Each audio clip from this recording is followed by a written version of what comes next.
Assalamualaikum warahmatullahi wabarakatuh. Nama saya Vivi Putralestari, NPM 2003021069, Prodi S1 Perbankan Syariah kelas C. Di sini saya akan menjelaskan tentang pengertian, fungsi, dan tujuan dari teknologi informasi dan komunikasi.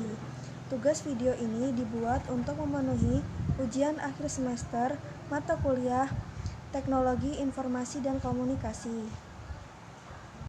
Di sini aku bakal ngejelasin tentang pengertian, fungsi, dan tujuan teknologi informasi dan komunikasi. Pertama, aku bakal ngejelasin pengertian teknologi informasi. Teknologi informasi adalah serangkaian tahapan penanganan informasi yang meliputi sumber-sumber informasi, pemeliharaan saluran informasi, seleksi dan transmisi informasi, penerimaan informasi secara selektif, penyimpanan dan penelusuran informasi, dan penggunaan informasi. Dan yang kedua, ada pengertian teknologi komunikasi. Teknologi komunikasi adalah segala sesuatu yang berkaitan dengan penggunaan alat bantu untuk memproses dan mentransfer data dari perangkat satu ke perangkat yang lainnya, yang terdiri dari perangkat keras, perangkat lunak, dan proses sistem yang digunakan untuk membantu proses komunikasi. Dan dengan demikian, teknologi informasi dan komunikasi yaitu segala kegiatan yang terkait dengan pemrosesan, manipulasi, pengelolaan, dan pemindahan informasi antar media. Teknologi informasi dan komunikasi merupakan peralatan elektronika yang terdiri dari perangkat keras dan perangkat lunak serta segala kegiatan yang terkait dengan pemrosesan, manipulasi, pengolahan, dan pemindahan informasi antar media. Selanjutnya, ada fungsi teknologi informasi dan komunikasi. Fungsi ini terbagi menjadi 6.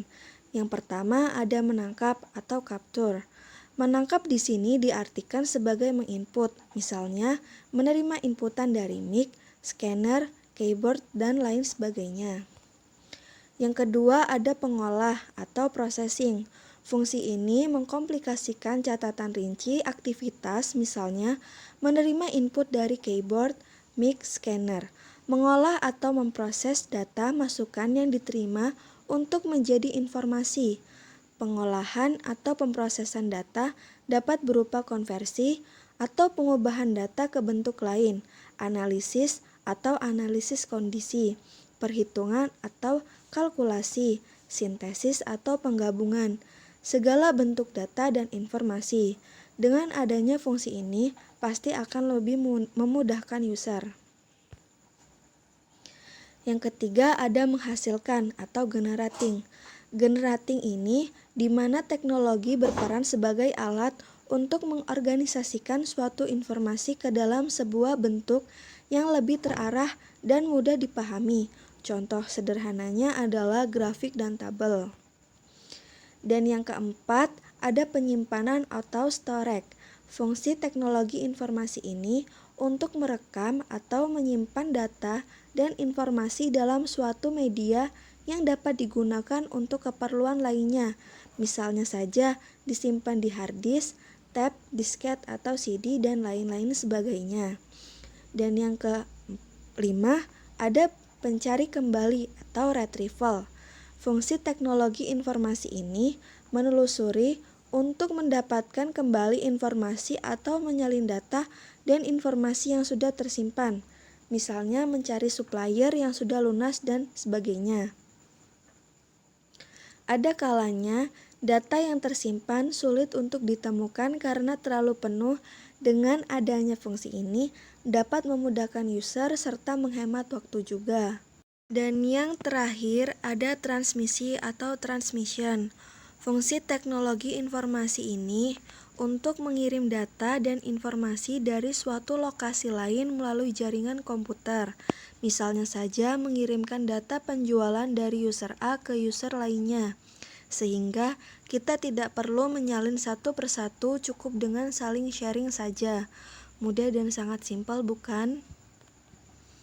Selanjutnya, ada tujuan teknologi informasi dan komunikasi.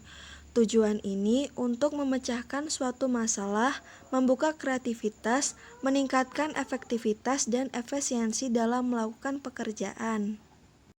Sekian penjelasan yang dapat saya sampaikan. Kurang lebihnya saya mohon maaf dan kepada Allah saya mohon ampun. Wabillahi taufik wal hidayah. Wassalamualaikum warahmatullahi wabarakatuh.